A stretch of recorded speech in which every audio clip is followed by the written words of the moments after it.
When I bought my slice of land in the hills of northern Georgia, I wasn't looking to make a statement. I wasn't looking to start a fight. I just wanted quiet.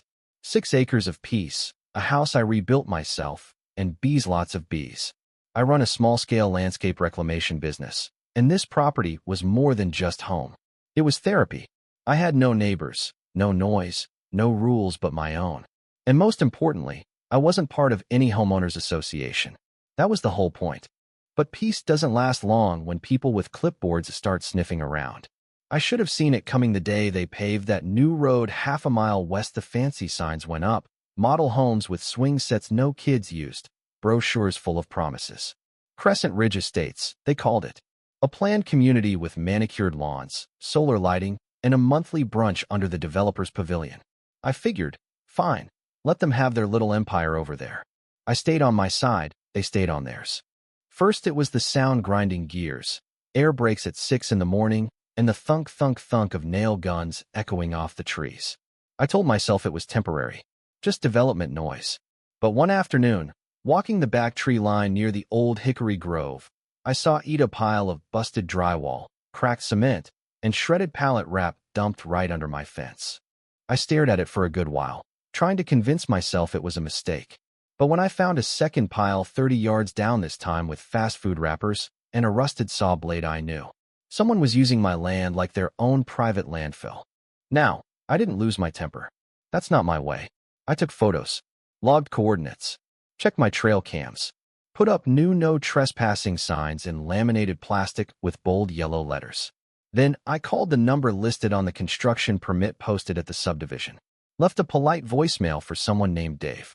I told him what I found, said I had cameras, and I expected cleanup within 72 hours. Nothing happened. 4 days later, a new load showed up, bigger, bolder, like they were daring me to respond. I didn't have a face or plate number, just tail lights disappearing over the hill and a growing sense of disrespect. That's when I brought out the drone. First flight, nothing. Second evening, bingo. I watched live from my phone as a blue dump truck reversed across the back fence, popped its tailgate, and spilled a fresh load of construction trash right into my orchard. 20 minutes later, a guy in a reflective vest hammered in a wooden stake with a printed sign that read, I kid you not, HOA approved dump zone. That sign broke something in me. Not out of rage, more like a slow, settling clarity.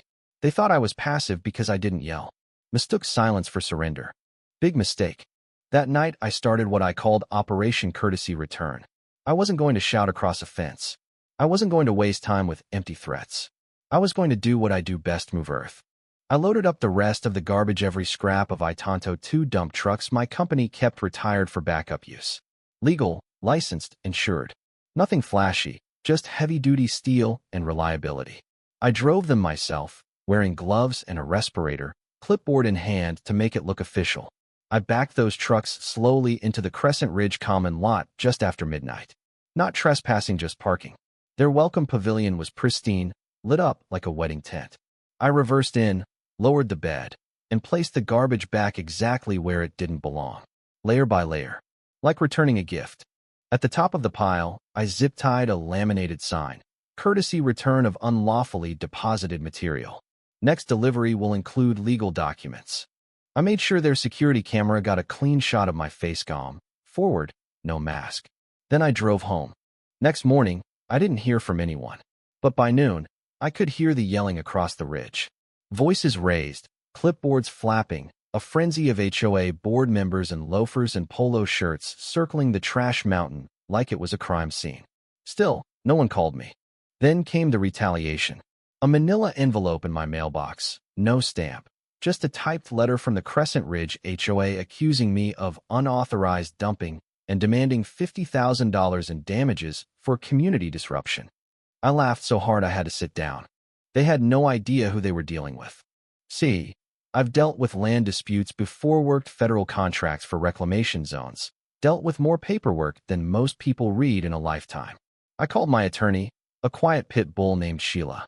I showed her the photos, drone footage, trail cam images, and HOA signage.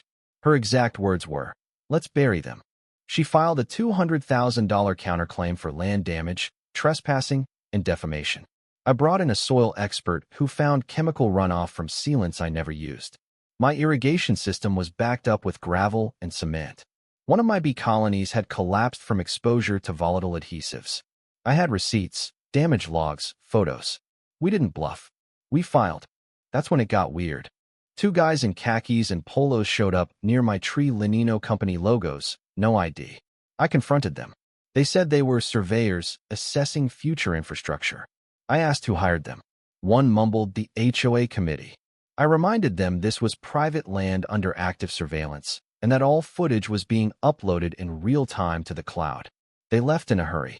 The HOA responded with another letter accusing me of interfering with community development. I responded with a formal discovery request. Then came the gold. We found an internal email from a board member to a contractor. Use the back path past Lot 9. The guy on the ridge isn't part of the HOA. He won't do anything. It was dated 2 weeks before the first dump. The sender? Vice president of the HOA. The recipient? A subcontractor whose license had expired the year prior. My attorney filed for an injunction, and the county opened an investigation into zoning violations. Turns out, the HOA had failed to report runoff control changes. One of their bulldozers had diverted a natural stream through my property, eroding a patch of land I'd spent a decade stabilizing. Then came Clarence. Clarence Morris, an old-timer who used to own 10 acres sold to the HOA 5 years back, showed up with his original deed and a clause I'll never forget.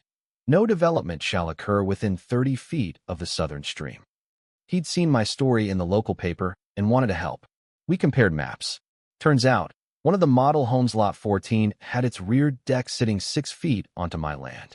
Another 2 houses were being built within the restricted buffer zone. Clarence agreed to testify. After that, it was over. The court hearing was a bloodbath. The HOA tried to play the victim.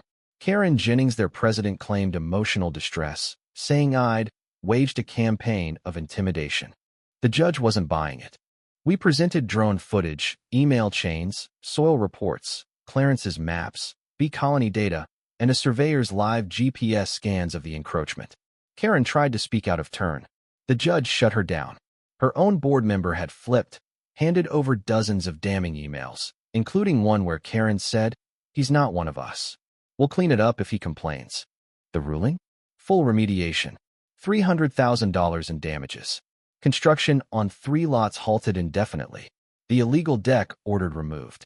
HOA permits frozen pending investigation. Karen was removed in a midnight board vote 3 days later. Me? I didn't throw a party. I built a fenced-in feet-tall, reinforced steel, with motion sensors and a sign overhead that read, "Private property, not HOA territory." And under it, a little brass plate that said, "Not one of us." Damn right I'm not. And you know what? I don't regret a thing. I didn't start this war, but I finished it. I protected my land, my bees, my peace. That's all I ever wanted. Now I want to hear from you. Was I right to fight back the way I did? Was it justice or was it vengeance in disguise? Have you ever dealt with an overreaching HOA or a neighbor who pushed too far? Let me know in the comments below. I'll be reading every one. And if you know someone battling petty power plays in their community, share this story with them. Because property lines aren't just lines on a map, the last stand for peace.